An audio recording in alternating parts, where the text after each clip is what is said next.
ఆంధ్రప్రదేశ్ రాష్ట్ర అవతరణ దినోత్సవం సందర్భంగా కావలి ఎమ్మెల్యే కావ్య కృష్ణారెడ్డి పట్టణంలోని ట్రంక్ రోడ్లో ప్రత్యేక ఆంధ్ర రాష్ట్రం కోసం బలిదానం చేసిన పొట్టి శ్రీరాములు విగ్రహానికి పూలమాలలతో ఘన నివాళులు అర్పించారు. ఈ సందర్భంగా ఎమ్మెల్యే మాట్లాడుతూ పొట్టి శ్రీరాములు గారి ఆశయాలను కొనసాగిస్తామని, ప్రత్యేక రాష్ట్రం కోసం వారు తమ జీవితాన్ని అర్పించారని కొనియాడారు. ఈ కార్యక్రమంలో పార్టీ నాయకులు, కార్యకర్తలు పాల్గొన్నారు.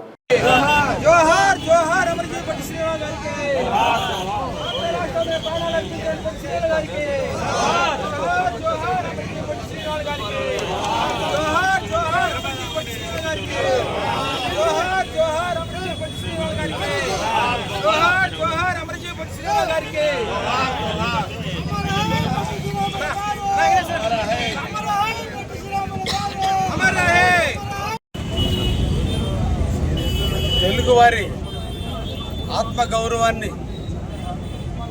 నిలబెట్టినటువంటి వ్యక్తి.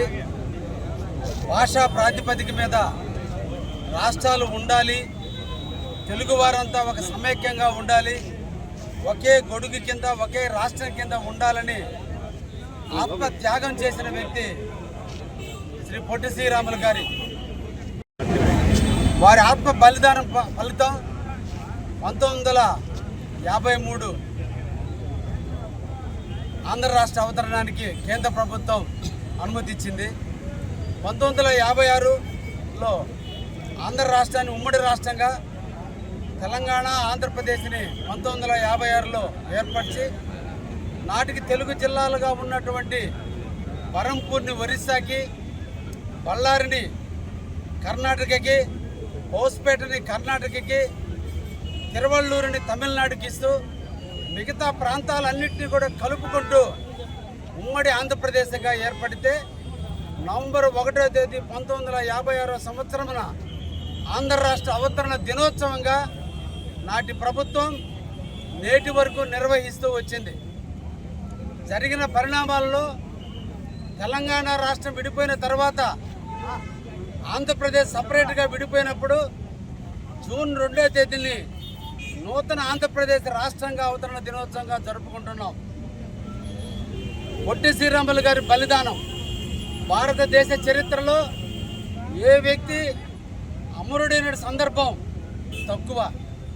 ఒక జుగుత్సాకరమైనటువంటి పరిస్థితిని ఎదుర్కొంటూ తెలుగువాడి యొక్క గౌరవం పెంచేందుకు పొట్టి శ్రీరాములు గారు ఒక ఇంట్లో ఒంటరిగా ఎవరు సహకరించకపోయినా 56 రోజుల పాటు ఆమరణ నిరాహార చేసి అమరుడైన వ్యక్తి.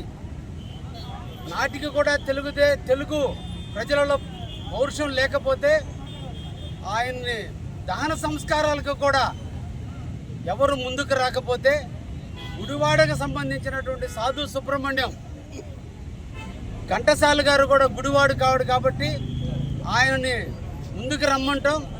అలా ఘంటసాల వెంకటేశ్వరరావు గారి తెలుగువాడిలో పౌరుషం చచ్చింది, తెలుగువాడు పిరికివాడని పాటలు పాడుతుంటే మద్రాసు నడిబొడ్డు